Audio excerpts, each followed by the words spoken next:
Port Helix station never slept. It buzzed. It shook. It never slowed. Dock alarms rang. Translators popped. Cargo drones raced past. Mara Vance stared at her tablet until the numbers felt personal. Container Cluster 17 is misrouted. Again, the station AI said. Mara sighed. Of course it is. Outside the window, a gas giant rolled in purple light. Inside, everything was loud. Mara cut into a quiet maintenance hall to save time. One wrong step, and she almost tripped. A small furry shape was curled against the wall. A Soren cub. The cub was sick. Gray and cream fur. Drooping ears. Watery eyes. He looked lost and miserable. Mark crouched fast. "Hey, kid," she said. "Are you okay?" The cub tried to speak. Only a weak squeak came out. One paw lifted toward her, then dropped. Footsteps clicked behind her. Ambassador Sierra and AHL rushed in. Her robe was perfect. Her face was not. "Pip," Sierra said, tight and scared. Mara stayed close to the cub. "He's sick," Mara said. "He needs help." Sierra's jaw tightened. "He was told to stay in our quarters. Kids wander when they feel bad," Mara said. "That's universal." Sierra looked away for a beat. "Our medical officer is off station for 3 rotations," she said. Mara did the math. "That's days." Sierra gave a small nod. "I cannot show weakness during talks," she whispered. Mara understood. Culture, pride, politics, and one sick cub stuck in the middle. Mara crouched again and offered her hand. "Pip," she said softly. "Come with me. I'll help." Pip looked up at Sierra. Sierra hesitated. Then she gave the smallest nod. Pip's paw slid into Mara's hand. He was too warm. Sir's voice was firm. 2 hours. I will return in 2 hours. We'll find him safe, Mara said. And comfortable. Sierra turned and left, fast and silent. Mara guided Pip to her quarters. He leaned on her leg the whole way. Her room was small, but clean. A couch, a blanket, a kettle. Mara settled Pip on the couch. He curled up at once. Mara touched his forehead. "Low fever," she murmured. "You feel awful." Pip made a tiny sound. Mara went to the kitchenette and opened a drawer. Chamomile tea, ginger, honey, lemon. Not a cure, but comfort. She filled the kettle. While the water heated, she wet a cloth. She pressed it gently to Pip's forehead. "Listen," Mara said. "You don't need to be brave right now. You just need to rest." Pip's eyes opened a little. A thin voice came out. "Why?" Mara smiled. "Because I'm human," she said. "We take care of kids." The kettle whistled. Mara poured the tea. She mixed honey and ginger. She added lemon. "Hot," she warned. Small sips. She held the mug steady while Pip drank. Pip's nose wrinkled. Then his face eased. He took another sip. A faint purr began. "Good?" Mara asked. Pip nodded. Mara tucked the blanket tighter. "You drink," she said. "I'll talk." So Mara told simple stories. Home, family, warm kitchens. Rain on windows. And why humans love hot drinks.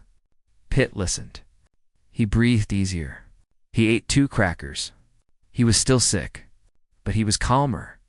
The door chimed. Ambassador Sierra and AHL stepped inside and froze.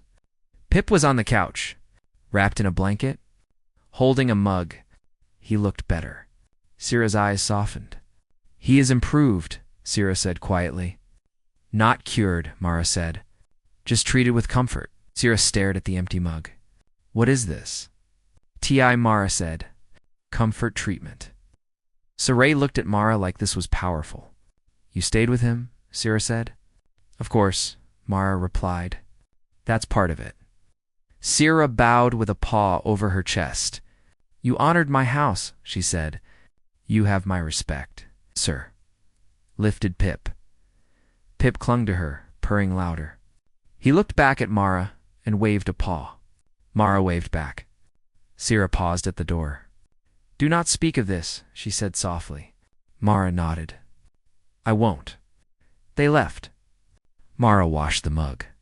Then she went back to work. 2 days later, someone knocked. Mara opened the door. Commander Varric Sol stood there, huge, scarred, armored. He looked like trouble. He also looked uncomfortable. Supervisor Mara, Varric rumbled. I require treatment. Mara stared. Treatment. Varric coughed. Loud. Fake. My throat, he said. It is afflicted. Mara's eyes narrowed. Varric kept glancing at her kettle. Mara leaned on the doorframe. Commander, she said, are you asking for tea? Varric paused. Then very quietly he said, yes. Mara laughed once. Come in, she said. You terrible liar. Varric stepped in fast. Mara made the same tea. Varric held the mug like it was priceless. He took one careful sip. His eyes closed. A deep purr rolled out of him. This is remarkable, he said. I feel restored. It's tea, Mara said, smiling. Not magic.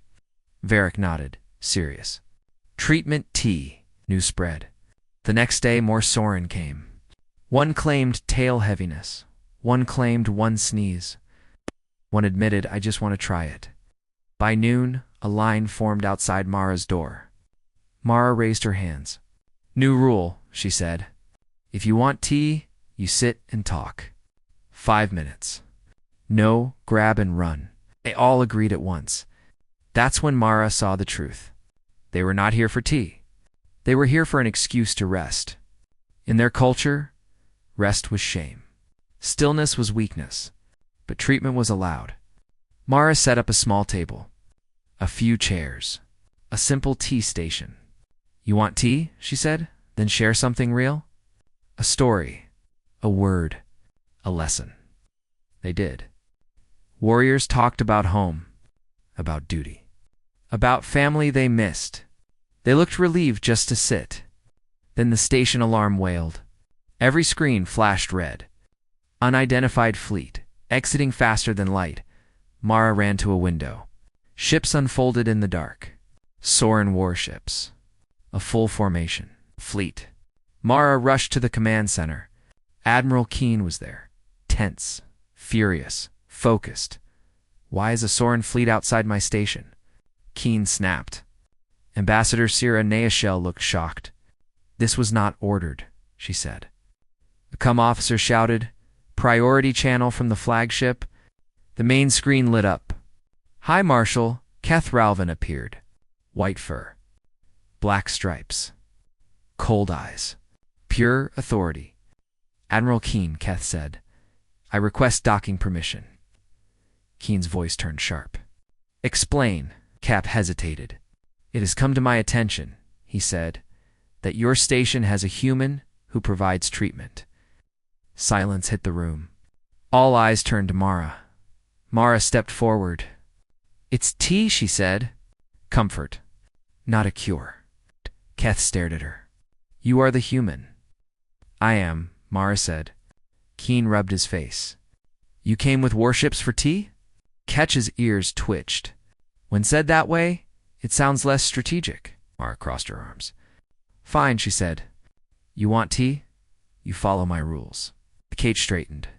State them. 1. Stop calling me a healer.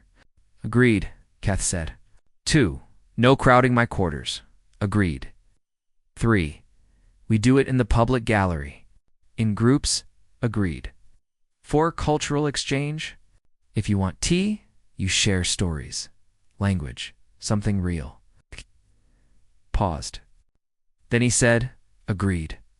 We will bring gifts. Mara nodded. Then dock. The gallery changed in hours. Tables, chairs, kettles, mugs. Soren warriors filed in, 20 at a time. They sat, they sipped tea, they talked like people, not soldiers. They laughed, careful and quiet. Other species watched. Then they joined. The station felt calmer than it had in weeks. Ambassador Sira Naal stood beside Mara. You created permission, Sira said. Permission? Mara asked. To rest, Syrah replied. Without shame, Mara looked around. Proud warrior sat down for 5 minutes. Because a human said it was allowed. Then Pip walked into the gallery. Fully recovered, bright-eyed, confident, he climbed onto a chair. He lifted one small paw. Tea is comfort, Pip said. Not cure. A battle-hardened officer bowed to him. We understand, the officer said. Pip nodded like a tiny teacher. Mara laughed under her breath. 1 cup for a sick cub. And now, a whole station was learning to breathe.